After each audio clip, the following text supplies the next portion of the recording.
So hey guys, welcome to my YouTube channel. आज देखिए हम लोग क्लास 10th विद्युत धारा चैप्टर 3 फिजिक्स, जिसका हम लोग पिछले क्लास में अति लघुत्तरीय प्रश्न को हल किए थे।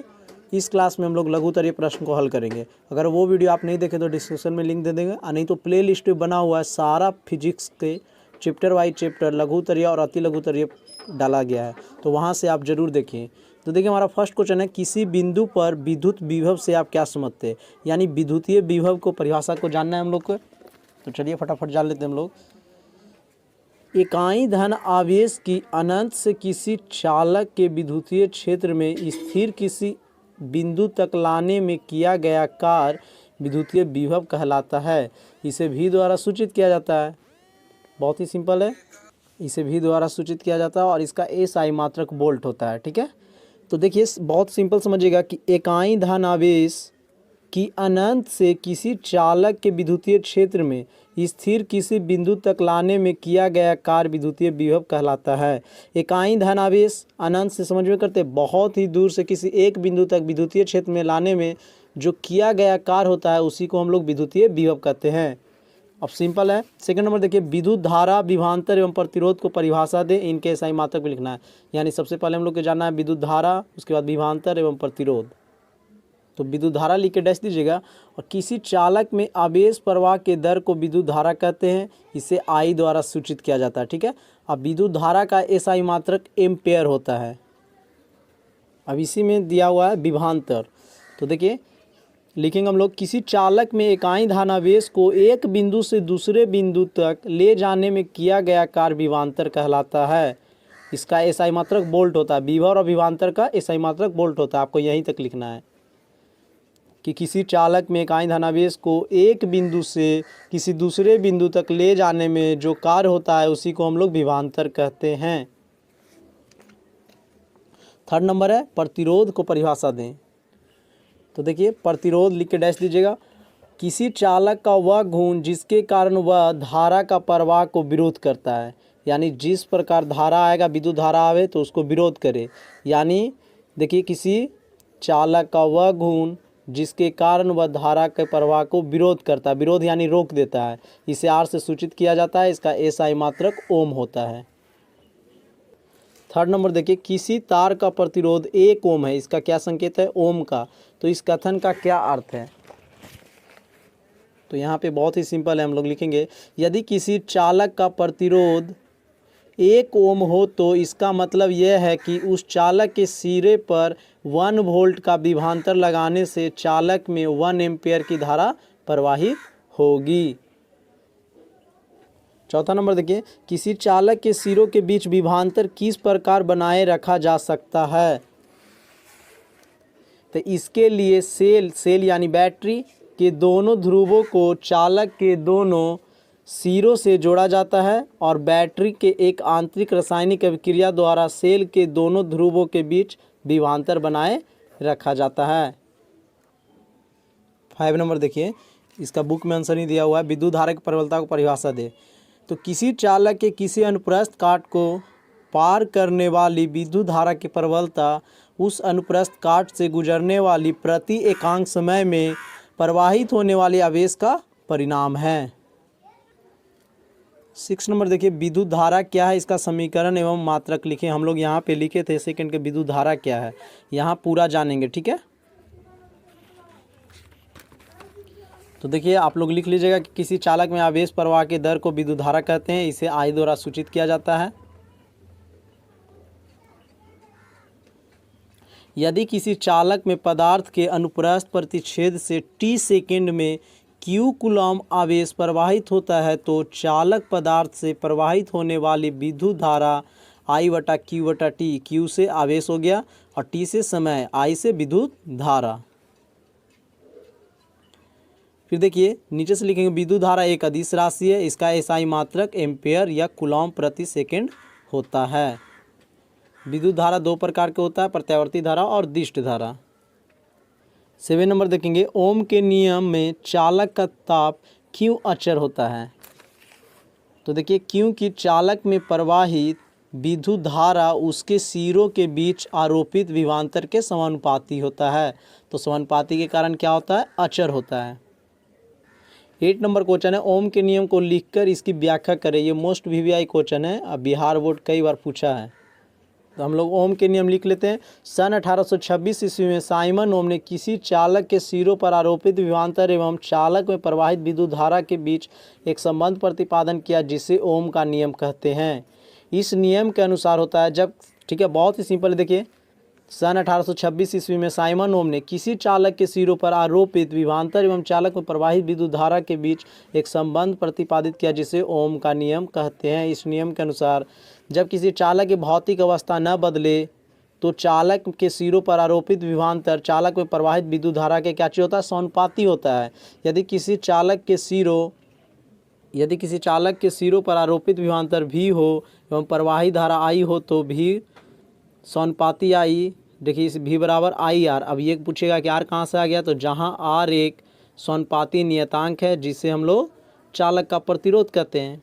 ओम के नियम अगर आप सत्यापन देखना चाहते तो उसका वीडियो डाला हुआ है, वो ज़रूर देख लीजिएगा। ये हमारा इसका कुछ डायग्राम है इस प्रकार सत्यापन के लिए। यहाँ पे सत्यापन नहीं बोला, सिर्फ व्याख्या करना था, जो हम लोग कर दिए।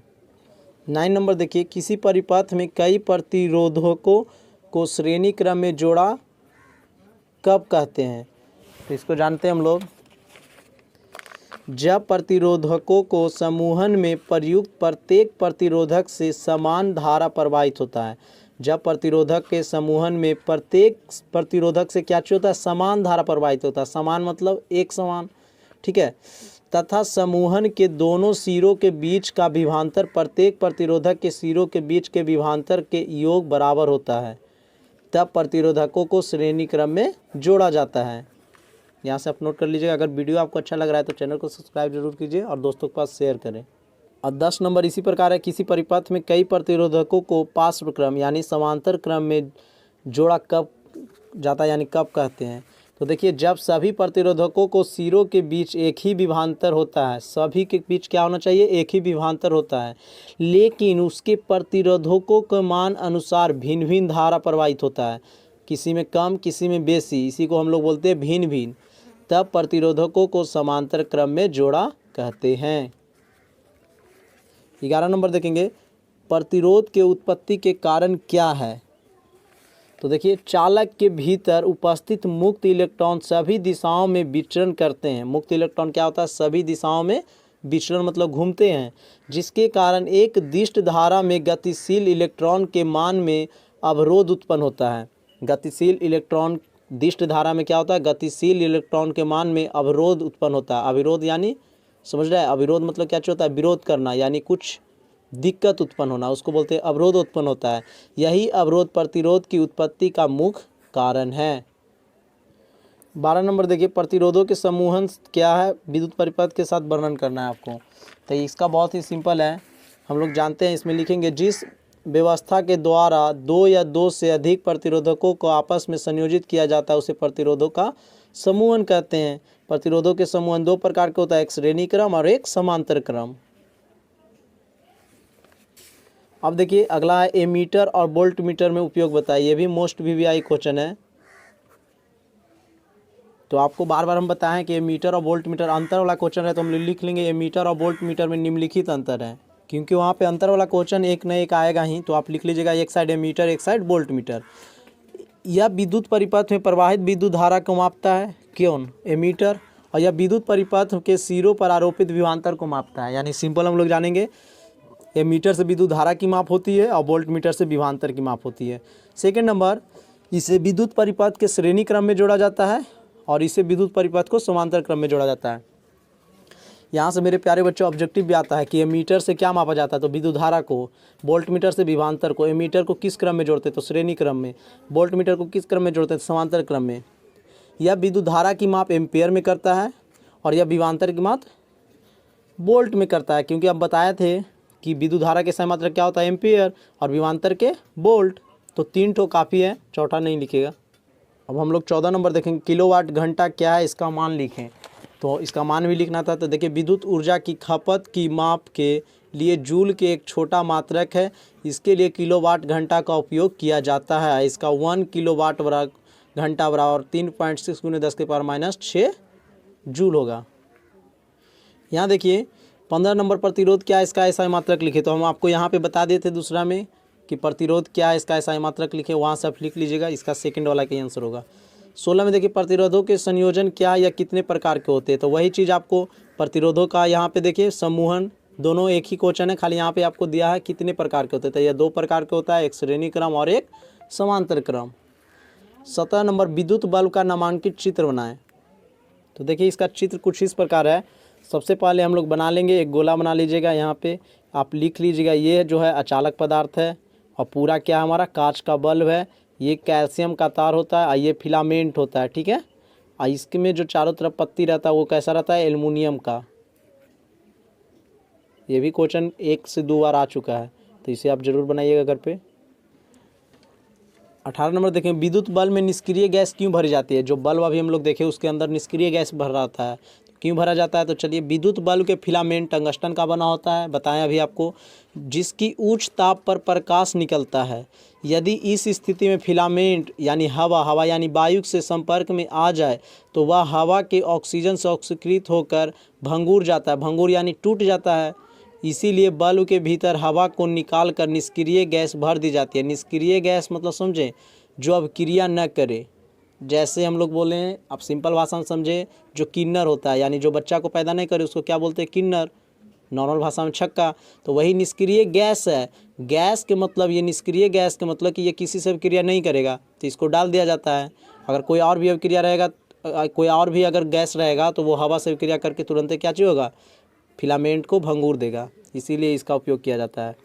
19 नंबर देखिए, समान पदार्थ और समान लंबाई के तारों में यदि एक पतला तथा दूसरा मोटा है तो इनमें किसमें विद्युत धारा अधिक आसानी से प्रवाहित होगी, जबकि उन्हें समान विद्युत स्रोत से संयोजित किया जाता है। इसका कारण भी बताएं। जैसे देखिए भाई साहब, ये बहुत ही सिंपल है, बोल रहा है कि समान रेस पे दौड़ना है 2 व्यक्ति, एक मोटा है एक पतला है, जबकि दूरी दोनों को एक ही जगह तय करना है, तो पहले कौन पहुंचेगा।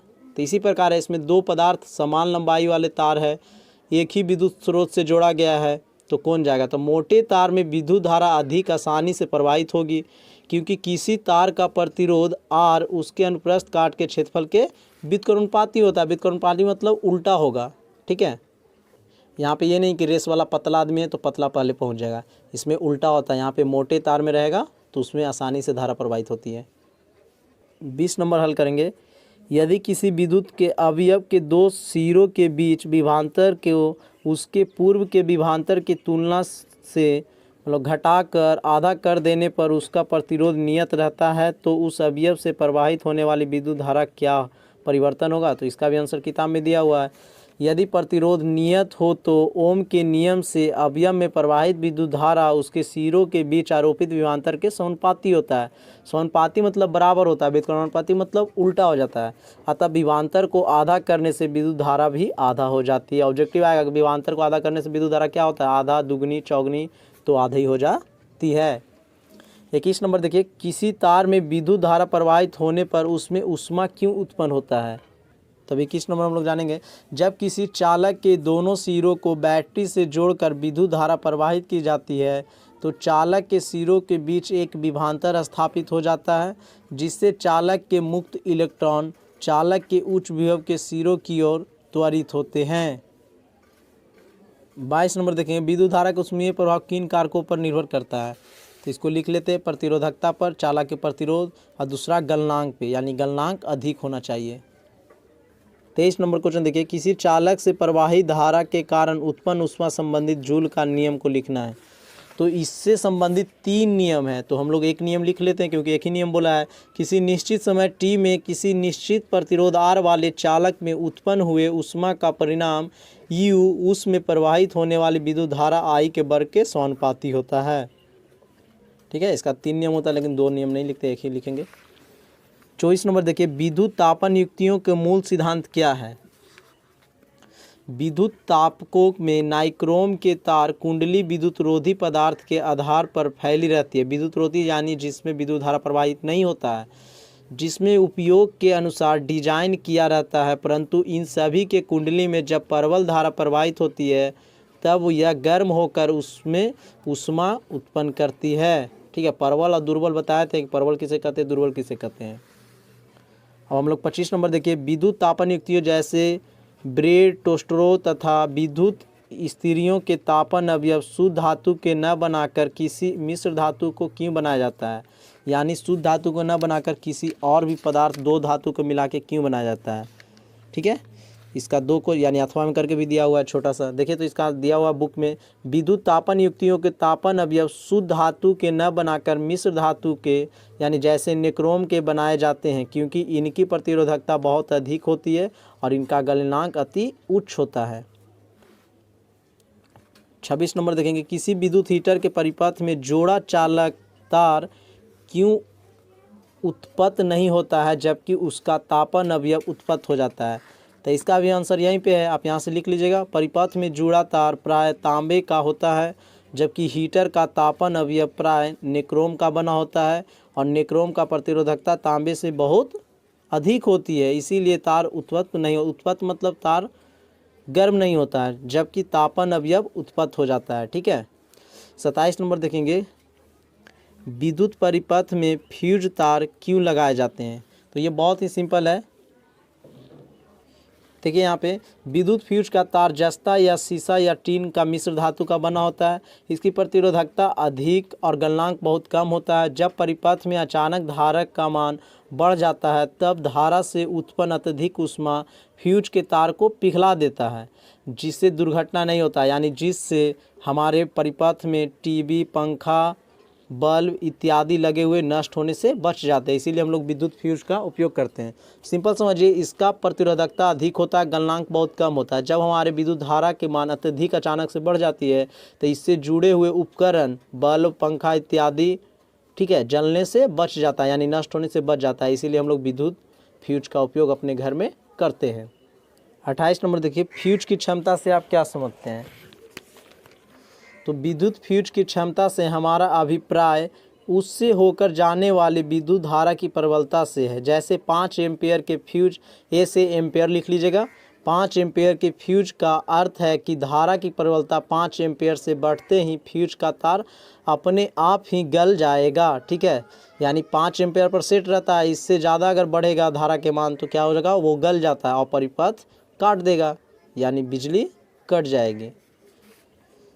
29 नंबर देखिए, इसको बुक में ही दिया हुआ है, यहाँ से आप नोट कर लीजिएगा। इसी के साथ सभी का बुक में आंसर दिया हुआ है। तो अगर वीडियो आपको अच्छा लगा है तो चैनल को सब्सक्राइब कीजिए, दोस्तों के पास शेयर करें। जय हिंद, जय भारत। मिलते हैं नेक्स्ट वीडियो में।